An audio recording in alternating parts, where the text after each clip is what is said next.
Saan ka malamig yung tubig? Ah! Malamig? Malamig yung tubig.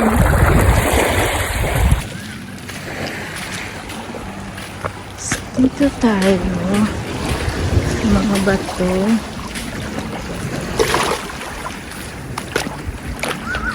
Maligam-gam yung tubig dito, Mon.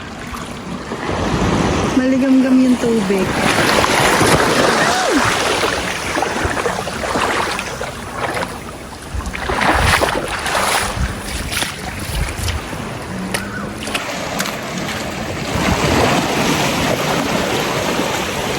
Ganda dito. Yung araw. Yung ganda.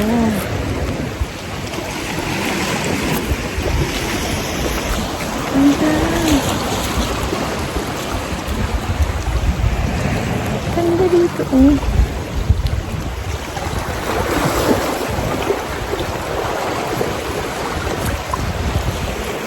$360.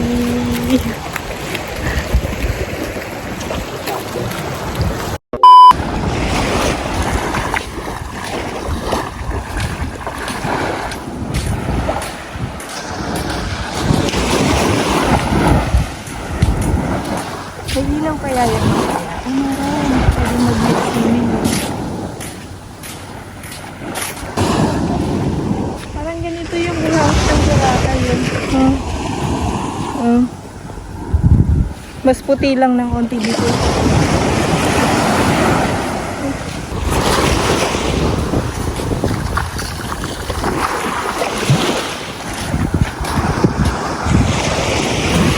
Punta tayo ngayon sa may I Love Talagwas.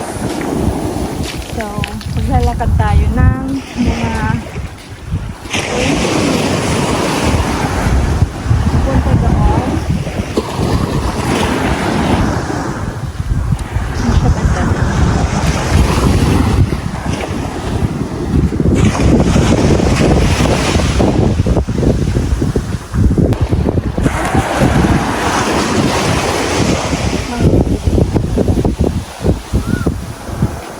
Ano yan? Abandon?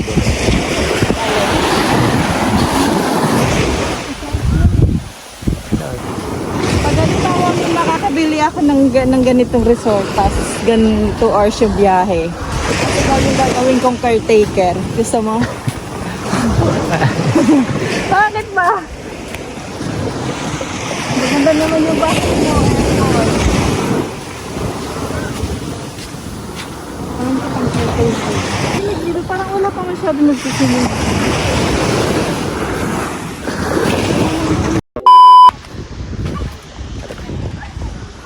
May wifi yun. Ah. Ha?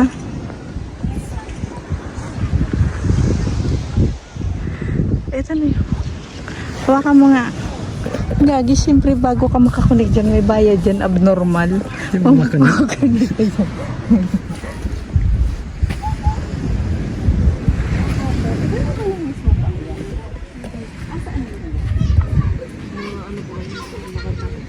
Oo. Sa lumubog ka na.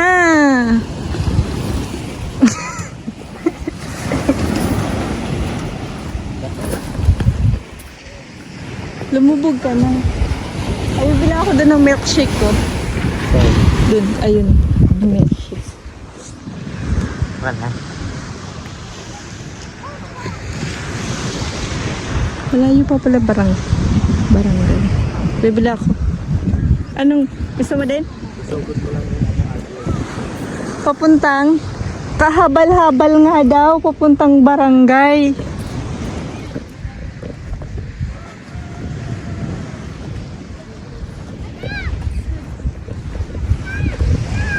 Bibili tayo ng milkshake.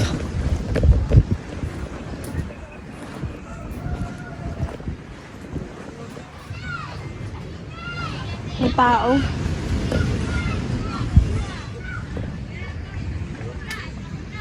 Wala eh. Wala tao sa milkshake. Wala.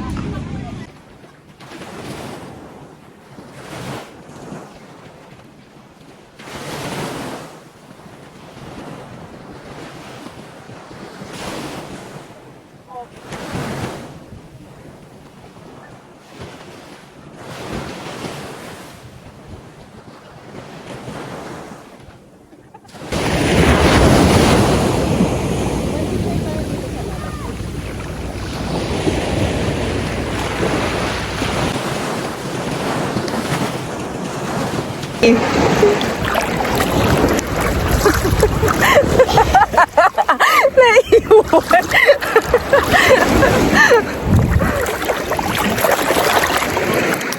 Calaguas Island.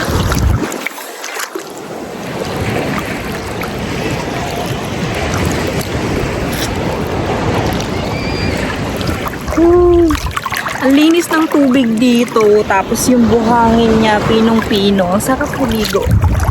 Ang sarap maligo dito, promise. Kita nyo naman yung nasa likod ko, guys. White na white yung sand. Kala mo na sa Boracay ka. Wala masyadong tao ngayon. As in, kahit yung ibang mga resort dito, siguro meron silang mga guests, siguro isang cottage, dalawa, ganun lang siya. Tapos yung ibang mga naliligo doon, mga taga rito lang siya. Actually, dun kami sa pinakadulo naka check-in. Pero naglakad-lakad kasi kami dito banda, yung pinakadulo ng mahabang buhangin. So naglakad kami siguro ng mga 15 minutes galing dun sa sa resort namin. Tapos dito kami naligo. Ang ganda. Akala namin malamig yung tubig. Pero kapag nasa tubig ka na, maligamgam na siya. Masarap na siya maligo. Woo! Tingnan nyo naman. Ang ganda ng tubig. Ang linaw. Ang ganda dito sa Calaguas Island, guys. Promise. Hindi kayo magsisisi pag pumunta kayo.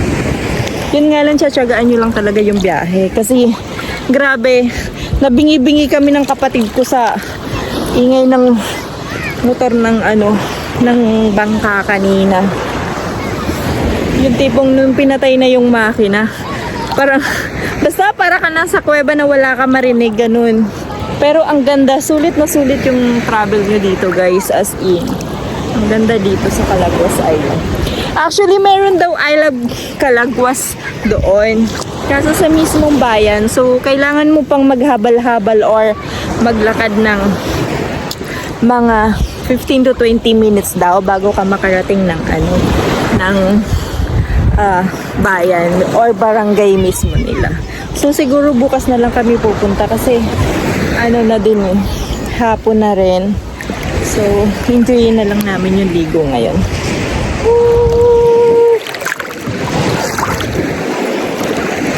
Sarap ng tubig! Yung kapatid ko.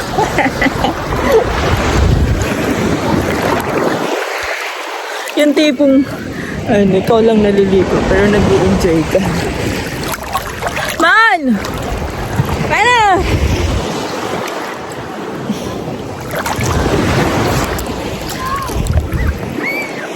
Ang sarap maligo. Mababaw lang dito, guys. Nakaano lang ako. Ganyan yung tubig dito. Yeah. Mababaw lang siya. Pero gumaganon kasi ako. Kaya ako marunong lumangoy eh. Kaya kailangan sa mababaw lang tayo. Actually, guys, kanina nga pala, galing dun sa port na pinanggalingan namin. First time kong sumakay ng bangka na hindi naka-life vest. Nang 2 hours yung biyahe. Grabe. Yung mga kasama ko, mga dito talaga sila nakatira. So kami lang talaga yung tourist na dalawa ng kapatid ko. So talagang lahat kami, siguro may 10 din kaming sakay noon, pero lahat kami walang life vest. So ang galing. First time ko. Nagkukwentuhan nga kami ng kapatid ko. Sabi ko, just in case na tumaob yung bangka. Naghahanap na kami ng makakapitan kung ano yung pwede namin kapitan dun sa may bangka eh. Kasi as in, wala talaga siyang life vest. Kasi nga yung bangka na sinakyan namin, hindi siya pang hindi siya pang passenger talaga. Para lang yun sa mga goods na, mga grocery, pag magpapabili yun yung ginagamit kasi malaki yung storage niya sa ilalim. So, hindi talaga siya pang passenger. Nakisabay lang kami kasi nga, DIY yung namin. Punta namin dito ng kapatid ko. Kaya yun. So, bukas ulit, sasakay ulit kami dun sa bangkang yun. Pero hindi na ako pupwesto dun sa may malapit sa makina. Nakakaloka. So, ayan. umahon ka, malamig. Malamig yung hangin. Pupunta na kami doon sa malapit sa resort namin kasi ang layo namin. Actually, pinakadulo na to. Dulo na to ng mahabang buhangin. Actually, ito yung kilala dito sa Calaguas, yung mahabang buhangin. So, ayan.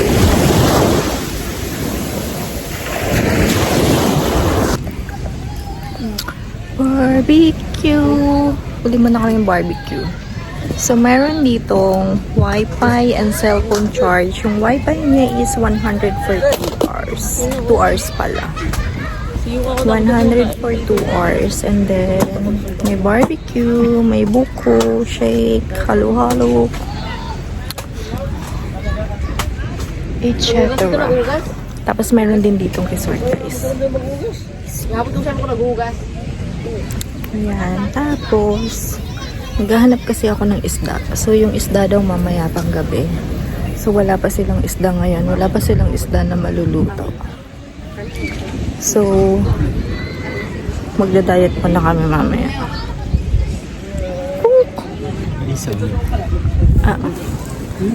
Ayaw mo na?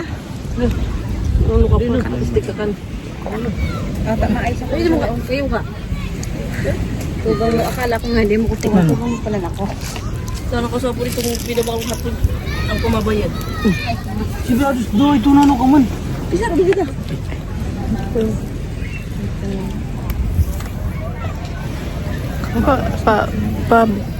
Baak mo yan. So, anak sa pangkukulubong ko sa kuya. Tangan niya, siya man di may kasalanan.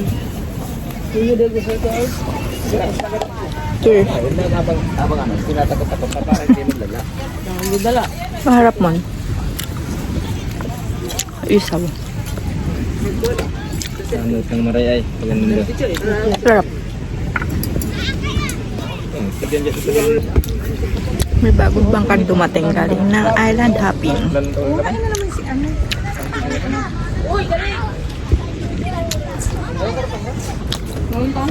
Luluto ko maayo pa si Magtugang naglalangoy pa. Ay, Bitoy! Oh! Para makabalat sa'yo mo, kami si saging ko naman sa balat ko. Nga. Tamo, habal. Saging na pa paano? Saging, batak mo ito. Kuya, saan ka galing? Badyaw ka ba? Mukha kang badyaw. Wala na laman? Pabiyak mo na kay kuya. Sige na po, gabi akin na. Huwag mga sa ligayan. Karine! Buko mo. Bon nga. Magpagupit ka na nga. Itsura mo.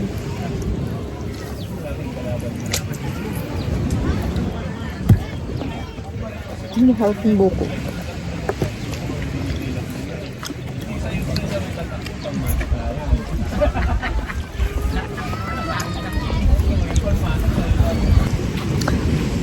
Sabihin nung resort naman ba, saan tayo nagpunta yun? Magbabayad pa yun ng environmental. Saan na kaya yun? Sisay. Ay, hindi siya yung babae kanina doon. Iya. Ha? Iya. Yung nagbigay ng halo-halo sa atin? Iya. Katulong ata niya yan dun nung matanda. Hala ka mo, sinusundan ka. Hala ka mo, sinusundan ka ng aso. Nasunod na naman.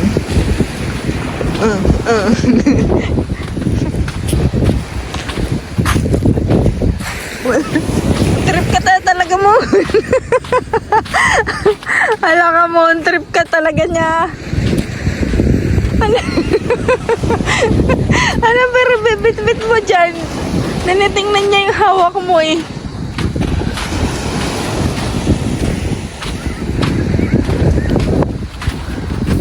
Tingnan mo no.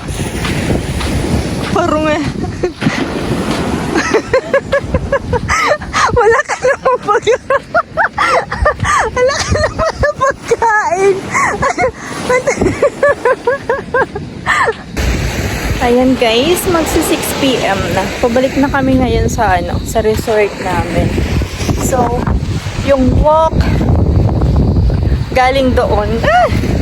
Galing doon sa pinagbilhan namin ng barbecue ay mga nasa 10 minutes hanggang doon sa resort namin. So, dulo-dulo siya.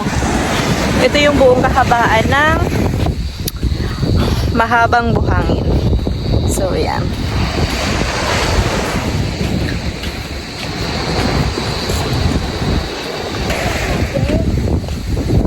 Mon! Para tayo yung may-ari ng mga aso na yan. Oh? Kinakagat yung ano ko? Kakabit na namin ang aming tent. Magdidilim na and kailangan na namin ikabit yung aming tent.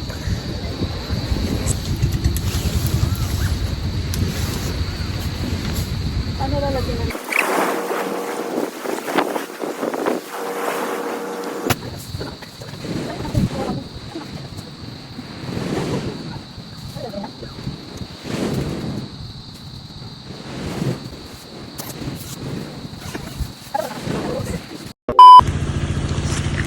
Nakabili kami ng fish sa halagang 200 pesos. Ang laki oh.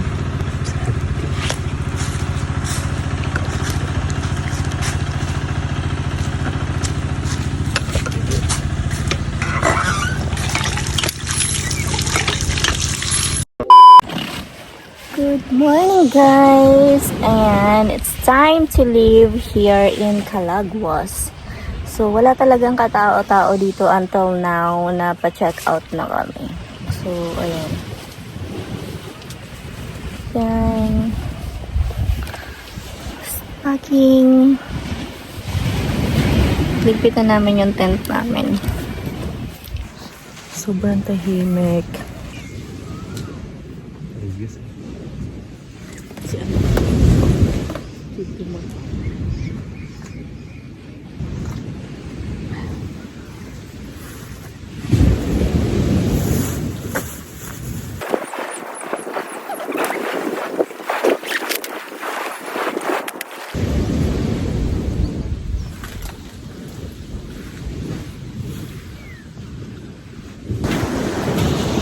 We're going home now, guys. Oh. Ako lang nakatira eh. Magsa 7 o'clock na. So, 7 o'clock yung waiting time doon sa bangka ng sasakyan namin pabalik ng Paracale. Maglalakad kami ngayon papuntang barangay kasi may pier daw doon. Doon kami aantayin nung bangka. May nasa daw yun, 20 minutes walk galing dito sa beach. Habang lakaran namin ngayon papuntang pier. Nag-aantay na din yung bangka doon. Island hopping. Yung binayaran pala namin sa since kasi na meron kaming dalang tent at hindi na kami nagbayad ng environmental kahapon kasi walang pumunta and sa barangay pa daw yun babayaran, so hindi na kami pumunta doon kahapon. Pero yung total na binayaran lang namin sa resort since na hindi na kami nag-rent ng cottage. And meron kasi kaming dalang tent. So, 150 yung bayad sa rent dun sa place kasi with own tent kami. Plus 450 yung entrance namin dalawa. So, yung binayaran namin is nasa 600 total lang. So, ayun, sobrang mura. And mamaya, magbabayad kami dun sa bangkang sasakyan namin. So, halata talagang wala masyadong tao ngayon dito guys. Kasi tingnan mo, iisa lang yung bangka na nandito. So, yung bangka na yan, yun yung nag-pick up galing sa pier at saka maghahatid. Tsaka island hopping.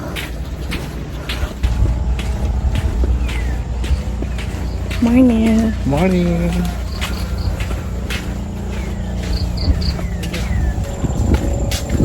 Pabi ka dyan, dala mo, Mon.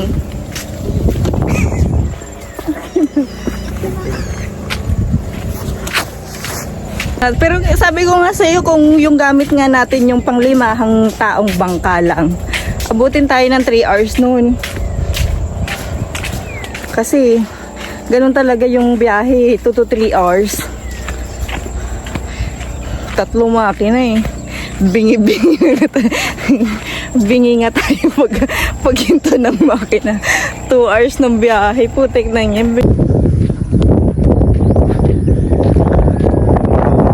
Ayan yung bundok. Tapos merong naglalakad patawid doon sa kabila. Doon pala siya. Saan tayo dadaan? Ito, dito.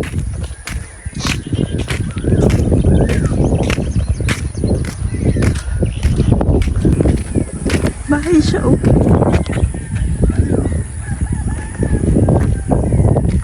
Bye. Tapak malaglag ako.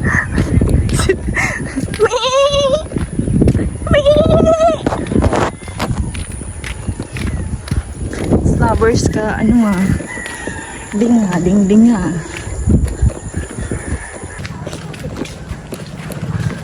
Anong ginagawa ni Magta? Pagod na ako, na-scam tayo ni Kuya ng 20 minutes. Kuya, saan po yung papuntang pier dito? Sino po yun? Ayan na po yan. Sige, thank you po.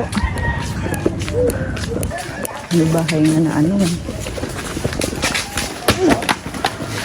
Ano ba yan? Ayaw ayusin. Ba't kasi bit-bit ganyan? Nakikita ko na ang dagat ulit. Ito naman, dami bahay dito guys. Isla ng Calaguas.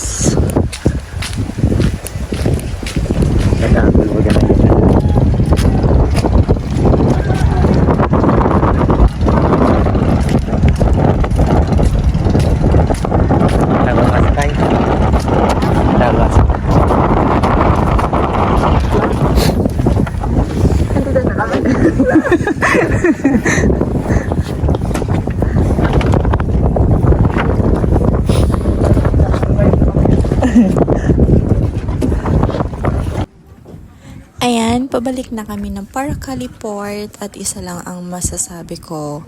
Sobrang nakakabitin ang magbakasyon dito sa Calaguas Island ng 1 day. Kaya sa susunod na balik ko dito, siguro mag-i-stay ako dito ng 2 to 3 days kasi ang ganda talaga ng island na to, promise. Guys, ganito pala yung feeling kapag sumasakay sa unahan ng bangka. Yung tipong wala kang life vest, tapos malalaki yung mga alon na nasa harapan mo. Grabe, para kang nasa roller coaster. To be honest, nahilo talaga ako, pero konti lang naman, char. 2 hours later. Malapit na kaming bumaba guys, and ganito yung itsura namin ng kapatid ko kasi sa unahan ng bangka wala siyang bubong, kaya sobrang legit talaga yung init, ang hapdi niya sa balat, kaya kailangan namin magtakip talaga as in.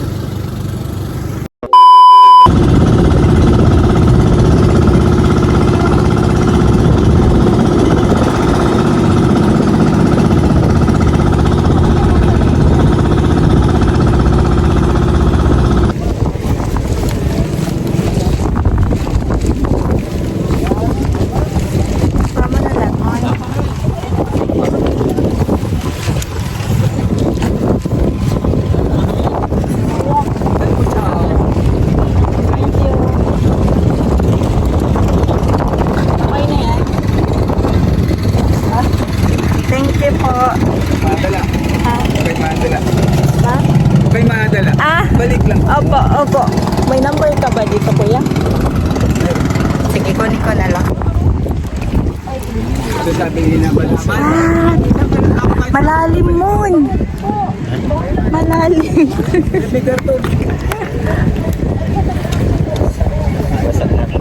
Sabi ko nga eh, kaya nga hindi na ako nagpantalon eh.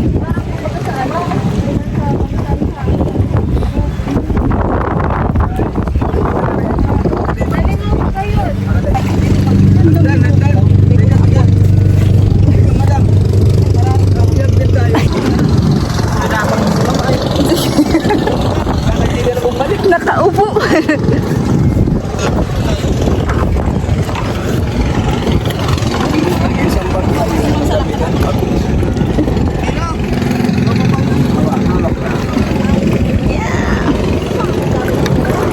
Yan, baba.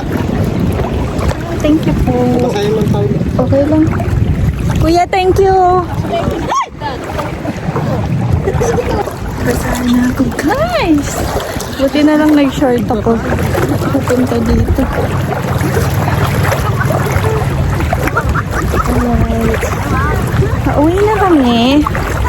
And binigay ni Kuya Noel yung number niya sa akin. So just in case babalik kami dito.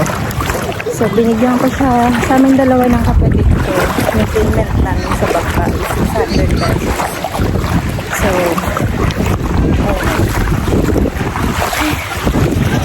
balik na kami. Sabi ni Kuya Noel, kung susunod na balik daw namin dito, kontakin lang namin siya. And then, yung service, kung may motor or sasakyan, pwede mag-park daw sa kanila. Yan. Sobrang bait po ni Kuya Noel. Kapatid ko. Ayun lang guys. Ayun yung setup ng DIY namin ng kapatid ko. So, overall, ang gastos ng namin dito is nasa 1.5 lang siya. So, kung mayroon kayong mga extra na bibili ng mga pagkain, yun na yung pinaka-extra nyo. Pero 1.5 lang yung nagastos namin sa buong one-day trip namin dito sa Calaguas Island. Ano, nandiyan pa?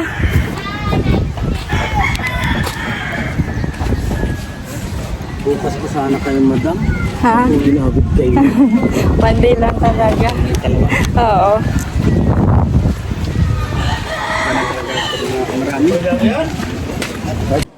Pabalik na kami ng bahay, mga 2 hours din yung biyahe namin. Pero isa lang yung masasabi ko, sobrang na-enjoy ko talaga ang one-day vacation ko dito sa Calaguas Island. Thank you Lord for this amazing adventure and experience at syempre maraming salamat sa paggabay sa amin at sa safe travel.